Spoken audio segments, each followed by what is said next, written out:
menghasilkan tumbuhan lumut atau bryophyta. Mungkin kalian sering melihat ada tanaman-tanaman warna hijau seperti pada paving yang Bu Asti ambil ini hari ini. Warnanya hijau, menempel pada bagian-bagian yang lembab ya, pada tempat-tempat yang lembab. Nah, yang warnanya hijau ini adalah tumbuhan lumut yang sering kita sebut sebagai lumut daun atau musky. Nah, tumbuhan lumut ini seperti tumbuhan paku, mengalami perkembangbiakan yang disebut sebagai pergiliran keturunan.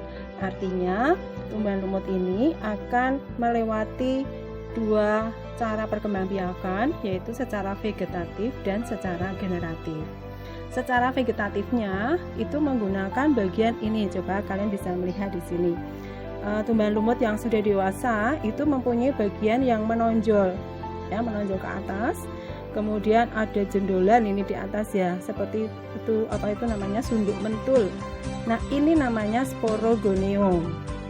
Sporogonium itu terbagi menjadi dua bagian. Yang bagian yang menonjol ini sporangium atau kotak spora. Kemudian tangkainya namanya sporangium, sporangiospora.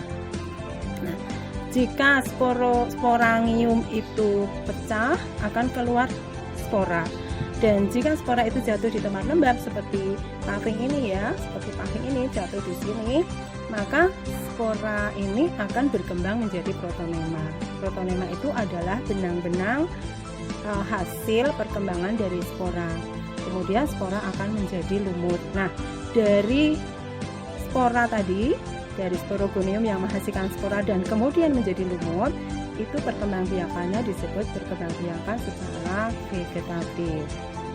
Kemudian kalau sudah lumut ini akan menjadi alat perkembangbiakan secara generatif, karena nanti akan dihasilkan dua alat kelamin, yaitu antheridium yang menghasilkan sperma dan archegonium yang menghasilkan sel telur.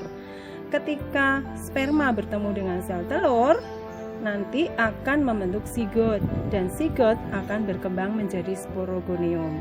Nah, dari lumut sampai terbentuknya sporogonium kembali, ini toh, tonjolan-tonjolan ini itu disebut perkembangbiakan secara generatif.